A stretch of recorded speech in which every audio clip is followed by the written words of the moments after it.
ನಮಸ್ಕಾರ ವೀಕ್ಷಕರೇ, ಭಾರತ ಯಾತ್ರಾ ಕೇಂದ್ರ ಹಾಗೂ ರಂಗ ಸೌರಭ ಅರ್ಪಿಸುವ ಸೌರಭ 2024 ಫೆಬ್ರವರಿ 10 ರಂದು ಸೌರಭ 2024 ರ ಬಹುಮಾನ ವಿತರಣಾ ಕಾರ್ಯಕ್ರಮಕ್ಕೆ ವಿನಾಯಕ್ ಜೋಶಿ ಅವರು ಬಂದಿದ್ರು. ಬನ್ನಿ ಅವರ ಹತ್ರ ಮಾತಾಡೋಣ. ಸರ್, ಇವಾಗ ಇದು ನಾಟಕೋತ್ಸವದ ಒಂದು ದೊಡ್ಡ ಹಬ್ಬ. ಸೊ ನಿಮಗೂ ನಾಟಕೋತ್ಸವಕ್ಕೂ ಅಥವಾ ನಾಟಕಕ್ಕೂ ಬೇಸಿಕಲಿ ಏನು ನಂಟು? ಅಯ್ಯೋ ತುಂಬಾ. ನಾನು ಒನ್ ಟೈಮಲ್ಲಿ ಬರೀ ನಾಟಕದವ್ರ ಜೊತೆಗೆ ಇರ್ತಿದ್ದೆ. ನಮ್ಮ ಯಶ್ ಕೂಡ ನಮ್ಮ ಜೊತೆಗೆ ಇರ್ತಿದ್ರು. ಪ್ರಮೋದ ನಮ್ಮ ಆಪೋಸಿಟ್ ಕಾಲೇಜ್ನವರು. ಆಮೇಲೆ ಈ ಥರ ನಮ್ಮದೊಂದಿಷ್ಟು ಬ್ಯಾಚೇ ಇದೆ. ಸೊ ನಮಗೆ ಆ ಕಾಲೇಜ್ಗೆ ಯಾವಾಗಲೂ ಕೆಲವು ಕಾಲೇಜ್ಗಳು ತುಂಬ ರಿಚ್ ಆಗಿದ್ವು. ಆವಾಗಿನ ಕಾಲಕ್ಕೇ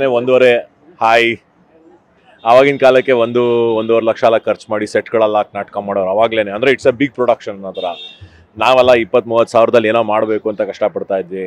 ಕೊನೆಗೆ ನಾವು ಕಾಲೇಜಲ್ಲೆಲ್ಲ ಸ್ವಲ್ಪ ಕಷ್ಟಪಟ್ಟು ದುಡ್ಡು ಇಸ್ಕೊಂಡು ಇಲ್ಲೇ ಸುಮಾರು ನಮ್ಮ ಕಾಲೇಜ್ಗೆ 17 ವರ್ಷ ಆದಮೇಲೆ ನಮ್ಮ ನಾಟಕಕ್ಕೆ ಒಂದು ಪ್ರೈಸ್ ಬಂತು.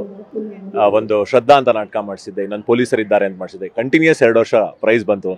ಬೆಸ್ಟ್ ಡೈರೆಕ್ಟರು, ಮತ್ತು ಬೆಸ್ಟ್ ಆ್ಯಕ್ಟರು, ಬೆಸ್ಟ್ ಪ್ಲೇ, ಈ ಥರ ಎಲ್ಲ ಬಂತು. ಸೊ ನಿಮಗೆ ಆಸ್ ಎ ಡಿರೆಕ್ಟರ್ ಆಗಿ ಇಷ್ಟನಾ ಅಥವಾ ಯು ಲೈಕ್ ಟು ಆ್ಯಕ್ಟ್? ಎರಡು. ಆದರೆ ಇವಾಗ ಡೈರೆಕ್ಷನ್ ಮೇಲೆ ಒಲವು ಜಾಸ್ತಿ. ಯಾಕಂದರೆ ನಾನು ಒಬ್ಬನೇ ಅಲ್ಲ, ತುಂಬ ಜನ ನಾನು ಕೆಲಸ ಮಾಡಿಸ್ಬೇಕು. ಆಮೇಲೆ ಒಂದು 4 ಕ್ರಿಯೇಟಿವ್ ಐಡಿಯಾಸ್ನ ಒಟ್ಟಿಗೆ ಸ್ಟೇಜ್ ಮೇಲೆ ತೊಗೊಂಬರೋದಕ್ಕೆಲ್ಲ ಇಟ್ಸ್ ಅ ಬ್ಯೂಟಿಫುಲ್ ಫೀಲಿಂಗ್ ಅಂತ ನನಗನ್ಸುತ್ತೆ.